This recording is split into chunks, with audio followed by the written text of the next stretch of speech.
In the last hours, we learned that accused killer Bryan Kohberger is detailing his visual snow battle in posts. What? What is a visual snow syndrome? Why is there a battle? And my immediate concern is, can he somehow use this at trial as a defense? With me, renowned psychologist, clinical psychologist, Dr. Chloe Carmichael, best-selling author of Nervous Energy, Harness the Power of Your Anxiety, and you can find her at drchloe.com. Dr. Chloe Carmichael, thank you for being with us. What is visual snow syndrome?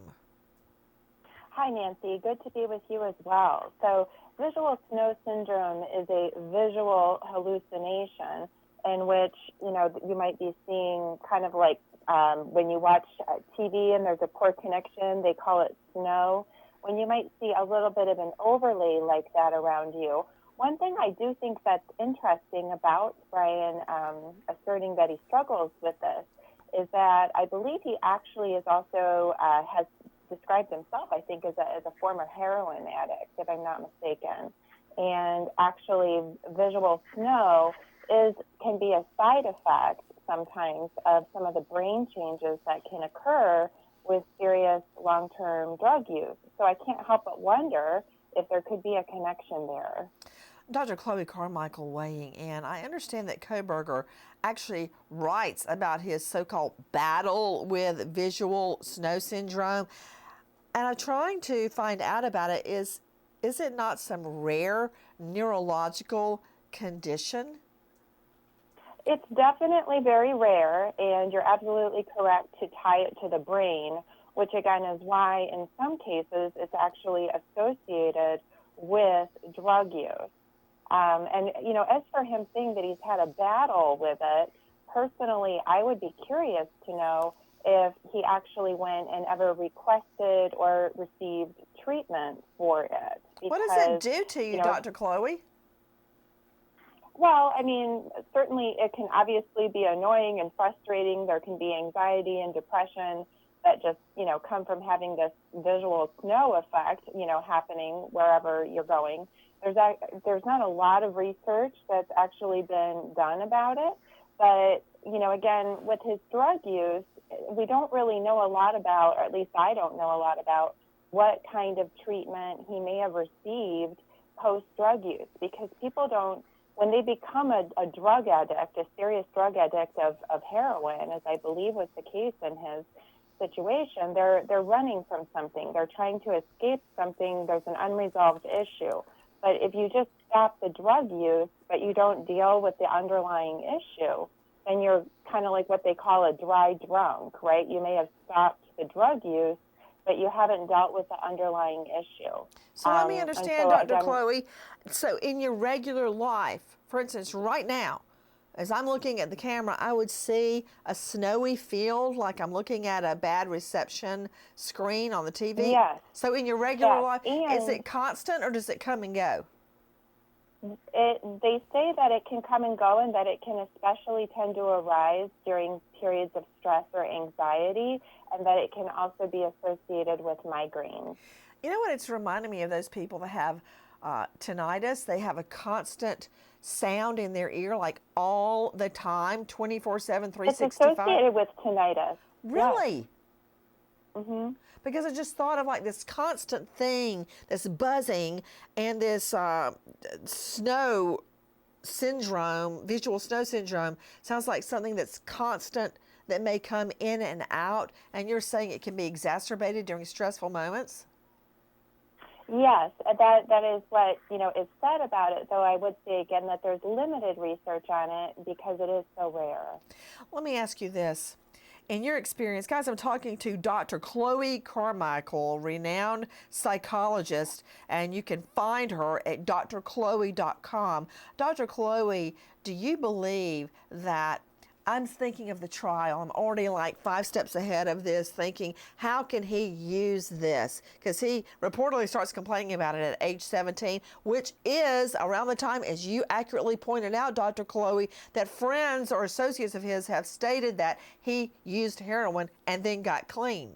So Can he use it somehow at trial?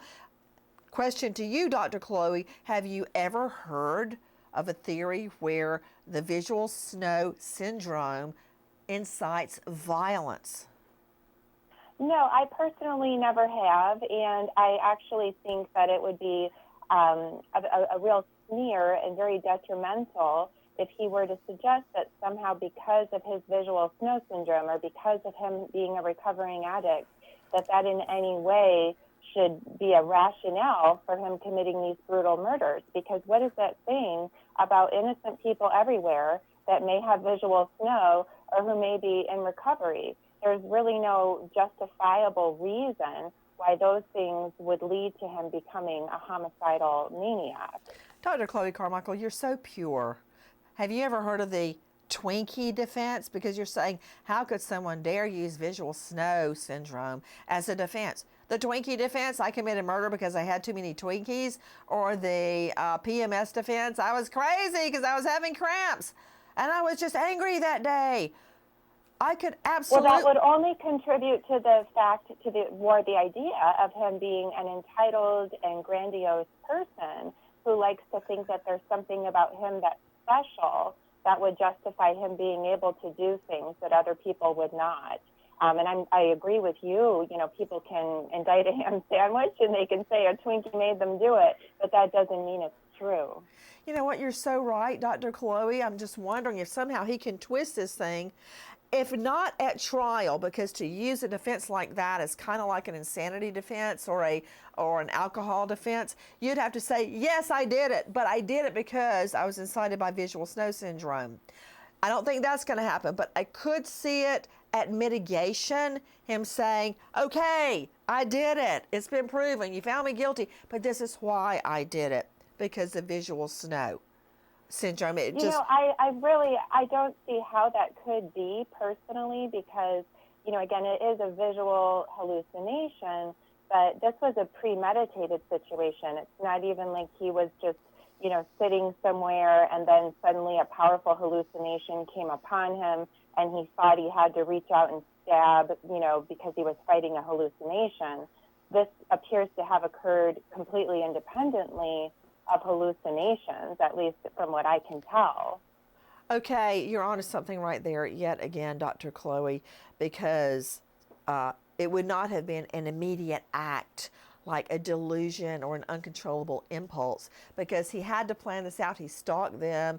He made contact with them online. He had to drive over there in the cover of darkness. He wore all black. He brought in a weapon, and then he took an alternate route home, only turning his cell phone on once he had left the premises. All of that, as you're saying, is premeditation and not a sudden impulse or delusion.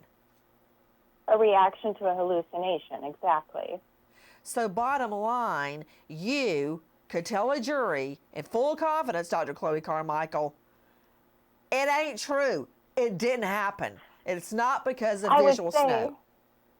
Yeah, I would say in my opinion, I would not see an association or a justification there. Correct. Okay, and I'd also be interested, Dr. Chloe Carmichael, did he ever seek neurorehabilitation? Did he ever get treated for it? Or is he just like talking out of his rear end?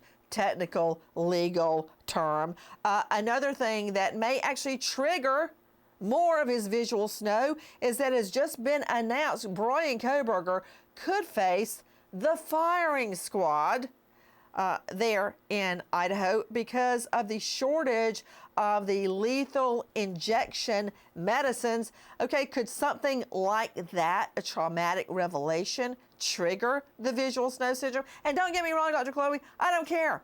He killed 4 people, 4 innocent people. If he sees static in front of his eyes, I'm not that concerned, but would something like that revelation trigger his visual snow syndrome? Well, I would certainly see where it could, since we know that visual snow can be triggered by stress, and I can see where that would cause him stress, certainly. Though, like you said, I mean, if indeed he is guilty, then he would deserve to feel a certain amount of discomfort about what may be coming. And as to your point as well about the battling part, if he really had been battling this, I would certainly be curious to see if he'd ever sought any treatment. It appears that he spent the bulk of his time trying to, study criminal sciences and, potentially prepare his knowledge so that it could become a cover for him. Is what it appears, more so than that he was earnestly seeking treatment and trying to make sure that he never became a danger to anybody. It certainly doesn't appear that way. Well, Dr. Chloe, I agree with you. This is absolutely no defense. And of course, learning he may face his firing squad could trigger it behind bars. And then it will be documented behind bars that he did have another bout, a recurrence of visual snow syndrome. Will it work with the jury? Probably not. And I agree with you, Dr. Chloe Carmichael, again, that is not a reason to incite violence, much less a well thought out spree killing. Of course, keeping in mind the Twinkie defense and the PMS defense, you never know what's going to happen. And this is the first time, let me say on the record, I have ever considered visual snow syndrome to somehow be a trial tactic. But we wait as justice unfolds. Thank you, Dr. Chloe, so much as always. Goodbye.